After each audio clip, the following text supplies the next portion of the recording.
Sa kanyang TikTok videos, ipinapasilip ng dalagang ito ang kanyang buhay. Tingnan niyo naman yung mukha ko ngayon. It was so glowing.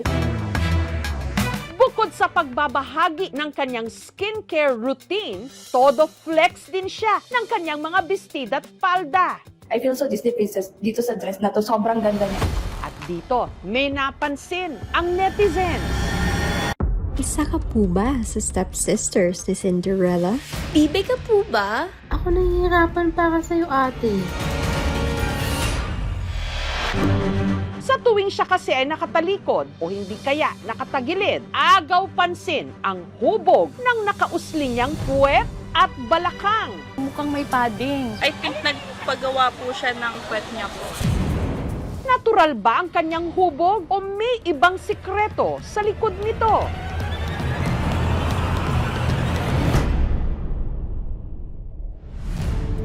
Sa paupahang ito sa Quezon City nakatira ang babae sa video. Siya ang 24 anyos na customer service representative na si Erica. Bili po ko ng ulam. Pag uwi ko, pagod na po ako. Masakit na rin po yung likod ko. So bumibili na lang po ako ng ulam dito sa malapit na karinderya.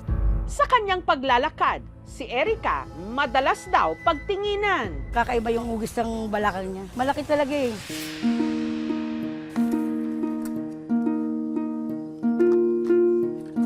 Pag matagal na po ako naghuhugas, medyo sumasakit po yung legs ko. Tinataas ko po yung legs ko para lang di po siya nangangawit. Lagi na po akong nakatingkayad. Kapag binababa ko siya, medyo uncomfortable kasi lalong bumababa yung katawan ko. Yung kwarto ko po is nasa 3rd floor po. Since pangalawang hagdan na po to, so medyo mas mahirap po siya. Mas masikip din po siya. Kapag umaalis, dresses po talaga yung sinusuot ko. Yung legs ko po nakakagalaw po siya ng maayos. Yung mga pantalon po na mga maong, hindi ko na rin po siya sinusuot. Naiipit niya minsan yung legs ko po, tsaka yung balakang ko.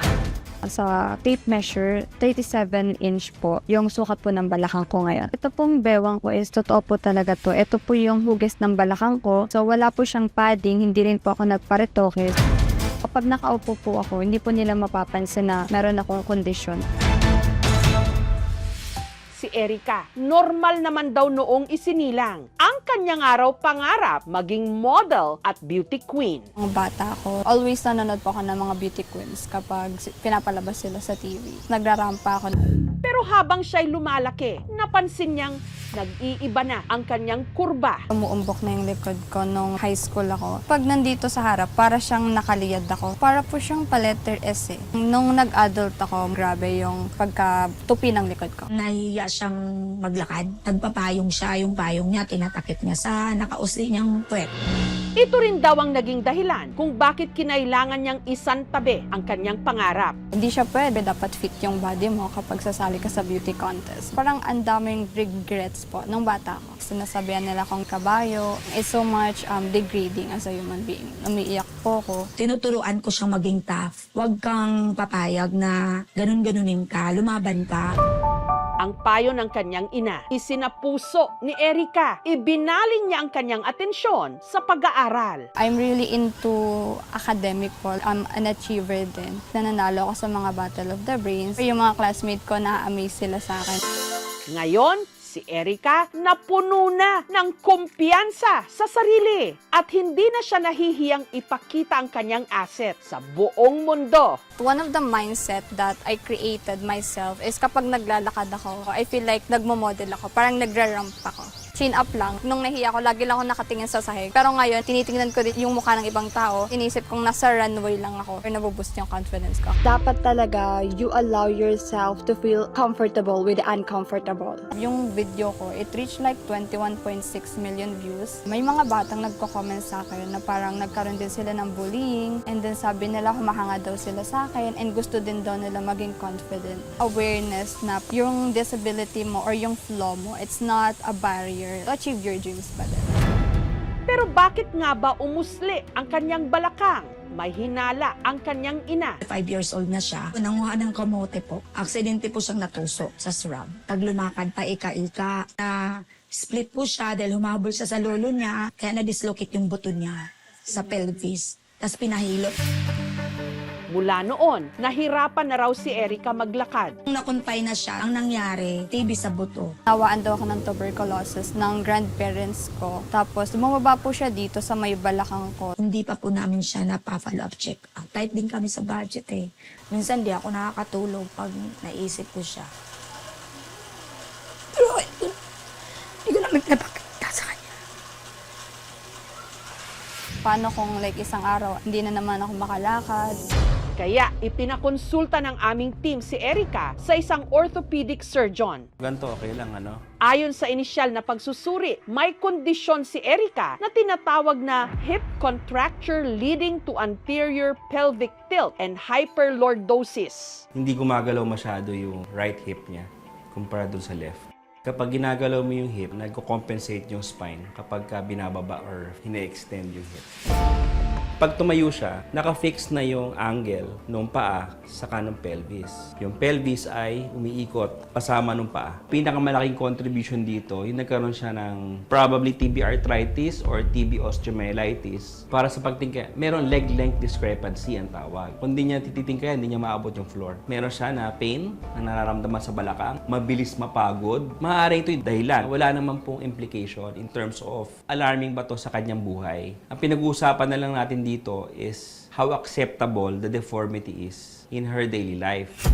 Meron naman daw posibilidad na maitama ito sa pamagitan ng hip replacement surgery. Kaya na niya mag-straight ng spine, yung pelvis niya hindi na magtitilt. But the one that supports all of those is the muscle. They should work in concert. The surgery is just the first part. Pwede din siyang mag-rehab or physical therapy to address yung muscle strain sa may mga muscles sa likod na kailangang i-strengthen. Masaya naman po ako and na-relief lang din po. Doon na lang din po ako sa rehab lang kasi ngayon nagagawa ko naman po yung gusto ko. Sa pamamagitan po ng Quezon City Persons with Disability Affairs Office ay tulungan siyang maiproseso ang kanyang PWDI. Ipapasok po natin siya sa Social Welfare Assistance.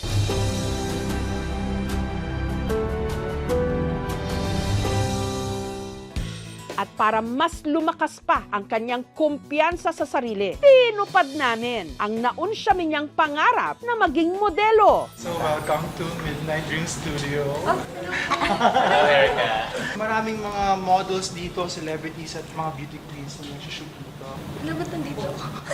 Because we want to give that experience. Yes. So meron tayong makeover today. Thank you po.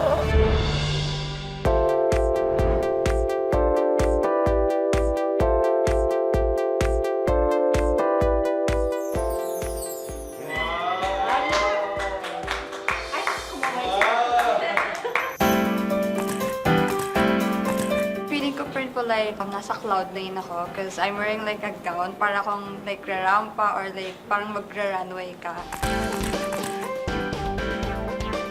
Yung mukha niya talaga, aliit, and yung expression. So she really has the face of a model. Ako lang, just talk. Nung bata ako, I killed that dream. Kasi feeling ko like yung situation ko like, it wouldn't allow me to, naiyak ako. Your physical appearance doesn't define you. And that you can still be a model. Because it's just a society that is setting the standards. And we all have our own like beauty, and you can just be who you are, and there's the people around you that will support you.